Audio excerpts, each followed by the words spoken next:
গরমের সময় কেক নিয়ে যে কত ঝামেলায় পড়তে হয় তা একজন বেকারই জানে। তো আমারও সেম অবস্থা। আমাদের গ্রাম অঞ্চল, প্রচুর কারেন্ট থাকে না এবং গরমের কথা আর কি বলবো। তো আমি এই কেকটা নিয়ে যে সমস্যায় পড়েছিলাম আপনাদের সাথে সেটাই শেয়ার করব। কেকটা আমি বানিয়ে রেখেছিলাম আগেই, কারণ আমার আরও অর্ডার ছিল।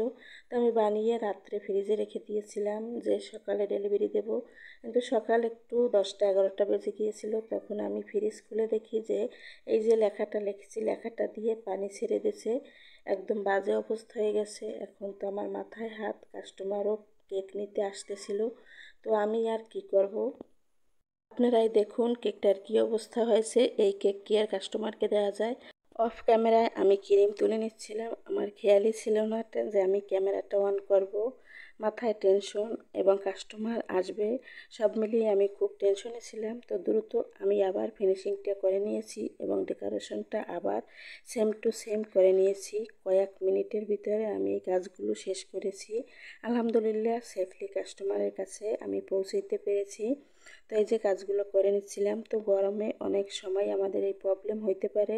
তো এখন থেকে আমি ভাবছি কেক আগে কইরে রাখবো না, কেক কইরে রাখলেও নাম কখনোই লিখে রাখবো না, তাতে কেকের সমস্যা হতে পারে। যেহেতু প্রচুর গরম এবং আমি ডেলিভারি এখন সকালে এবং বিকেল ছাড়া দেই না। কাস্টমারকে বলিয়ে দিই যে দুপুরে আমি ডেলিভারি দেবো না, কারণ একটা কেক যখন খারাপ হয়ে যাবে, ক্রিম গলে যাবে, তখন কিন্তু আমাদের মাথায় দোষ আসবে যে আপনার কেক এই অবস্থা হয়েছে। এমনিতে ক্রিম দিয়ে কাজ করতে খুব প্রবলেম ফেস করতে হয় আমাদের। গরমে প্রচুর ক্রিম গলে যায়, ক্রিম বিট করার সময় নরম হয়ে যায়। তো ফুল করতেও, গোলাপ করতেও অনেক সমস্যা হয়।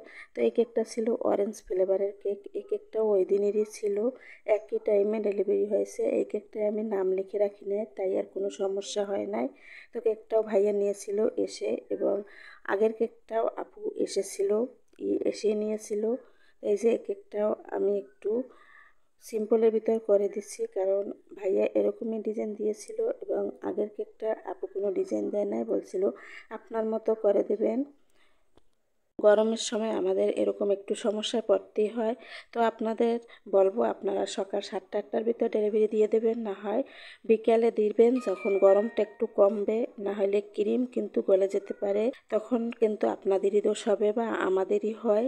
কাস্টমারও খারাপ লাগে এবং আমাদেরও খুব খারাপ লাগে যখন দেখি একটা কেক খারাপ হয়ে গিয়েছে, তার অনুষ্ঠানটাই মাটি হয়ে যায়। তাই আমাদের খুব সতর্ক হয়ে কাজগুলো করতে হবে এবং সাবধানে ডেলিভারি দিতে হবে।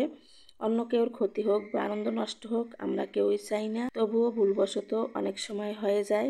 ভিডিও ভালো লাগলে প্লিজ পেজটি ফলো করে রাখবেন এবং যে আপুরো ভাইরা ইউটিউব চ্যানেল দিয়ে দেখেন প্লিজ চ্যানেলটি সাবস্ক্রাইব করে রাখবেন, যাতে নিত্য নতুন ভিডিও আপনার সামনে যায়। এবং আমার এরিয়ার ভিতর কেউ কেক নিতে চাইলে আমার সাথে যোগাযোগ করতে পারেন। বামনা, পাথরঘাটা, ডৌতলা, কাকচিড়া এবং মঠবাড়িয়া। আমার লোকেশন কাকচিড়া। আজকের জন্য আল্লাহ হাফেজ।